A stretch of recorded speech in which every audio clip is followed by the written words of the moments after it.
অবশেষে ইরানের সাবেক প্রেসিডেন্ট মাহমুদ আহমেদিনিজাদের বিরুদ্ধে শত্রু দেশ ইসরায়েলের সাথে আঁতাতের গুরুতর প্রমাণ পেয়েছে দেশটির ইসলামী বিপ্লবী গার্ড বাহিনী বা আইআরজিসি।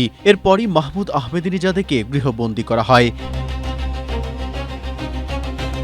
আজ সোমবার মার্কিন সংবাদপত্র নিউ ইয়র্ক টাইমস এবং টাইমস অব ইসরায়েলের পৃথক দুটি প্রতিবেদনে এই চাঞ্চল্যকর ও নজিরবিহীন খবরটি প্রকাশ করা হয়েছে।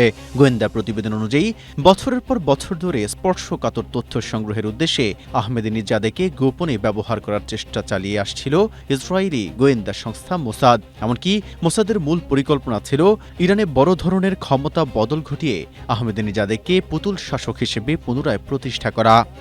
স্ট্রবেরি সুপার ডটেড ও ক্লাসিক ভ্যারিয়েন্ট সেন্সেশন জাগুক শিহরণ।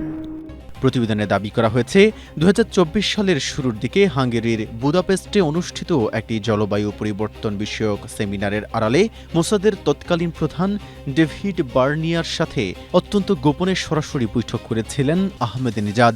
বুদাপেস্টের লুডোভিকা ইউনিভার্সিটির রেক্টর গেরগেলি ডেলি নিজেই স্বীকার করেছেন যে ইসরায়েলি কর্মকর্তাদের সাথে গোপন আলোচনার বিশেষ সুযোগ করে দিতেই হাঙ্গেরির এক উচ্চপদস্থ কর্মকর্তার অনুরোধে তিনি আহমেদিনিজাদকে আমন্ত্রণ জানিয়েছেন।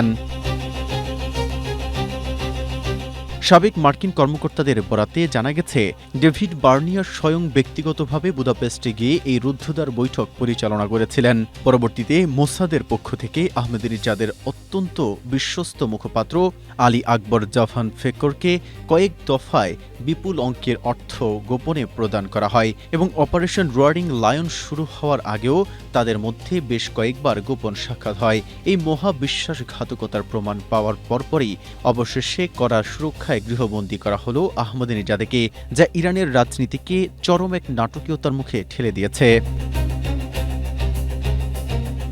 মেহেদী হাসান, এশিয়া পোস্ট।